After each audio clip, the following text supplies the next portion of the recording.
Good morning, everyone. This is Herb from the Herb Swamp,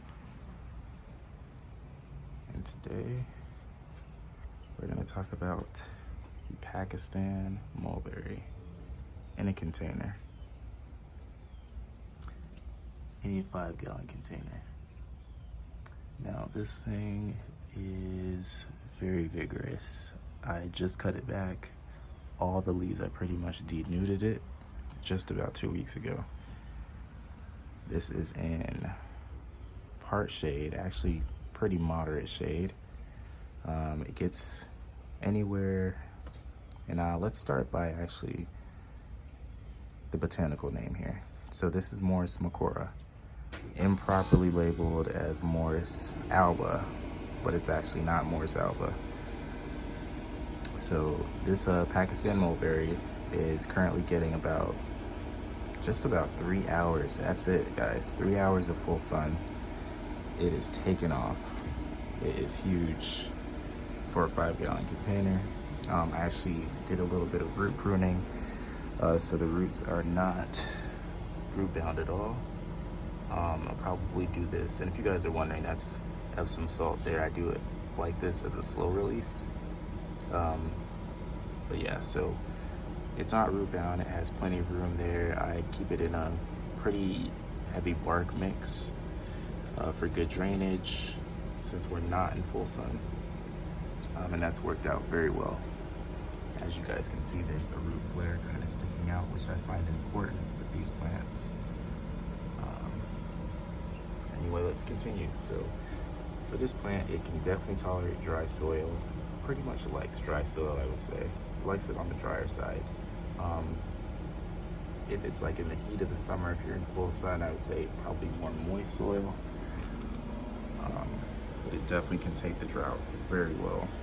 People in Arizona are having great success with this plant here. All right, so let's talk about fruiting. So here in Florida, I mean, really anywhere, you can pretty much strip the leaves off of these and they will refruit for you, sometimes 3-4 years. But even if you don't, this variety, the Pakistan Mulberry, will pretty much fruit here twice a year. So in the spring and then again right around now. Actually, I might be having some things coming out. I haven't really taken a really good look to see. Looks great though. And it probably will be fruiting within the next few weeks.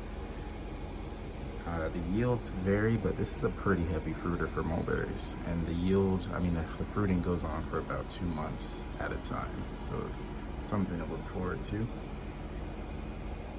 Has a raspberry-like taste, which is really interesting. It's like a sweeter raspberry with no seeds. Pretty amazing. I mean, raspberries themselves, the seeds kind of stick to the receptacle, so it's not a big deal, but I love it. I love the taste of this. It's amazing. If you like raspberries, you're gonna love this. This grows from zones, to be safe, I'd say zones 8 through 11. It's not very cold hardy, but it is disease resistant. So Morus Macroura is probably one of the most disease resistant mulberries. This particular mulberry actually was pretty diseased. When I purchased it, though, it had a lot of fungal leaf spot. Other than that, it was literally fine. That's kind of why I denuded it. And once I did that, it totally just took off. And this is in such a short period of time. I can't even really believe it. And this is in some heavy shade.